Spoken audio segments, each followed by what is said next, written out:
So my name is Gaz Deaves and I'm Social Marketing Manager at Rocksteady Studios. Let's talk a little about this event and what we're seeing all around us here. So the Cape Cowl Create exhibition is part of Batman's 75th anniversary celebration. What we've done is we've taken the Batman Arkham Knight batsuit, we've given that batsuit in the form of a bust, the cape and the cowl, to a wide group of creatives, artists and celebrities, and they've done whatever it is they wanted to put their own vision on the most iconic suit in crime fighting. Now, this suit's actually the one that's used in Arkham Knight the game. So the Batman Arkham Knight suit has been the basis for the Cape Cowl Create project. The shoulder pads and the cowl that you see are taken directly from the in-game model. And the creatives that have taken that they've done whatever it is that they want with it. And you can see the results all around you. I'd asked you which one your favorite was, and you had mentioned the one that's right behind you. So the cape and cowl behind me was created by an artist from Los Angeles called Mr. Cartoon. You can see he's put a super gloss on there, giving it a kind of motorcycle finish. He's also tagged the bottom of Batman's cape, and that's his way of saying, as a graffiti artist, maybe even he could sneak up on the Batman. Are there other ones that stand out to you as you look around in this room? The Scribblenauts piece by Akio is fantastic. He's got loads of the most classic DC characters in there, so make sure you go over and have a look at that one, because you're bound to see something awesome. Anything else stand out to you? I mean, there's a lot of different ones here.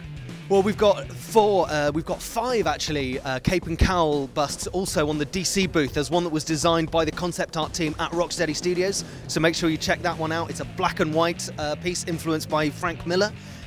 There's also pieces by Carlos Deanda, who is one of the concept artists who created a lot of the character designs for Batman Arkham Asylum and Batman Arkham City. So Nurse Harley, Killer Croc, those characters that you remember from Batman Arkham Asylum, that you can really see the influence of Carlos in his piece. Can you talk a little about the cape and cowl and what role that plays as you guys are designing the gameplay element of the video game? So the cape and cowl that we've introduced in Batman Arkham Knight is designed to enhance Batman's abilities in all kinds of ways. The Batsuit really is a mirror of the Batmobile this time around. Batman is going to be interacting with the Batmobile in all kinds of ways. The new Batmobile, the new Batsuit opens up his ability to eject out of the Batmobile at high speed. It also enhances his ability to dive and glide around the city, and opens up the Fear Takedown, which is a move that allows him to take down 3 enemies very quickly in quick succession. How has the suit evolved just from your first game to now this third one you guys are working on? Well, the Batman Arkham Knight suit is more armoured, but it's actually a lighter suit. It enables him to use more combat manoeuvres more effectively. It's a polycarbonate shell, and underneath is a liquid layer, which allows the plates to move independently over his body.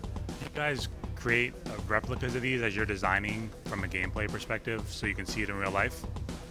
We do the majority of our designing within the game. The most important thing for us is always that it feels right, it looks right in the context of the game, and that it plays right, it makes the player feel like Batman. How do you work with DC Comics when it comes to creating something like that?